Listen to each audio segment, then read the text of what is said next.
Oke, lu punya uang, lu punya kuasa. Mungkin lu pernah dengar kalimat itu ya, yang sempat muncul di beranda lu ketika scroll-scroll TikTok mungkin, Instagram, YouTube, dan lu setuju nggak sih dengan pernyataan itu?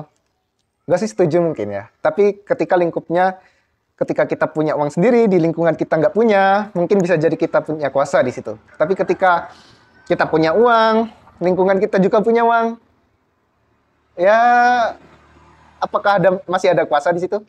Bisa jadi enggak. Tapi yang pasti adalah lu punya media, lu punya kuasa. Kenapa? Karena media ini adalah platform di mana lu menyebarkan informasi.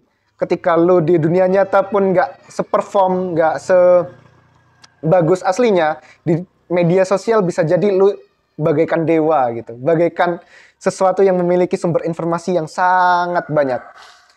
Ketika lu punya media, lu bisa mengatur informasi-informasi. Media yang berpendidikan kah, yang informatif kah, edukatif dan positif, atau media yang negatif, penyebar hoax dan segala macamnya yang negatif-negatif itulah.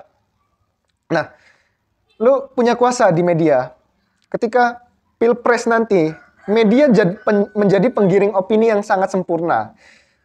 Presiden, calon presiden siapa aja lah nanti yang dicalonkan, ketika mereka mempunyai medianya masing-masing, mereka jelas akan memiliki dampak-dampak tersendiri oleh orang-orang yang nonton hanya di satu sisi. Ketika orang nonton di satu sisi, di media A misal, yang membagus-baguskan calon presiden ini, ya otomatis otak lu akan terdoktrin dengan itu. Ketika media B menjelek-jelekan salah satu calon presiden, mungkin lu akan terdoktrin juga. Tapi ketika lu punya banyak referensi dari berbagai pihak, lu bisa menilai mana sih yang sebenarnya baik, mana yang sebenarnya hoax, mana yang sebenarnya uh, sesuai dengan fakta gitu. Nah, media ini mengatur kehidupan kita untuk saat ini. Nah, tergantung, sekarang media mau dibawa kemana? Ini ada beberapa hal. Ada sedikit kekhawatiran publik nih. Apalagi konten-konten kreator kecil. Ketika platform-platform digital, media sosial itu sudah akan sudah akan dimasuki oleh media pers, Dewan Pers. Dewan Pers sudah mengajukan perpres ke presiden. Nah, tapi nggak tahu, mungkin akan ditandatangani atau nggak, kita nggak tahu.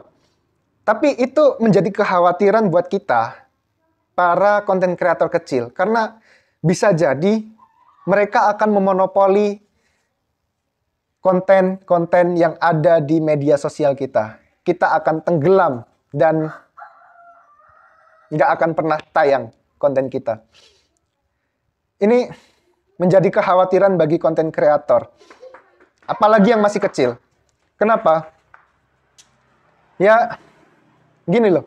Ketika nanti perpresnya disahkan mungkin, ketika konten-konten kita nggak sesuai dengan apa yang mereka inginkan, ya gini, kita bakal tenggelam untuk selamanya gitu.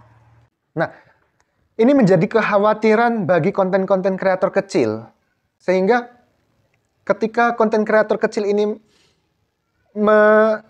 membuat suatu berita gitu yang mungkin terjadi di depan mata kita, dan kita harus mengajukan itu ke Dewan Pers, apakah lolos atau enggak, ya kelamaan gitu.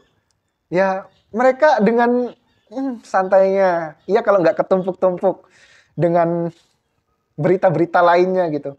Ya kalau tempat kita udah dibaca dan dianalisis sedemikian rupa. Tapi kalau seumpama enggak, ya tenggelam, keburu basi beritanya.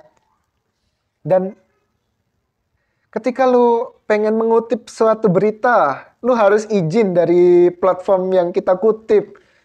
Sebegitu ribetnya. Ya gimana ya? Ketika lu punya media dan lu punya kuasa di situ, ya sudah. Apalagi ketika media lu, media sosial, platform digital udah dikuasai oleh salah satu pihak gitu. Ya wassalam aja. Oke, bye.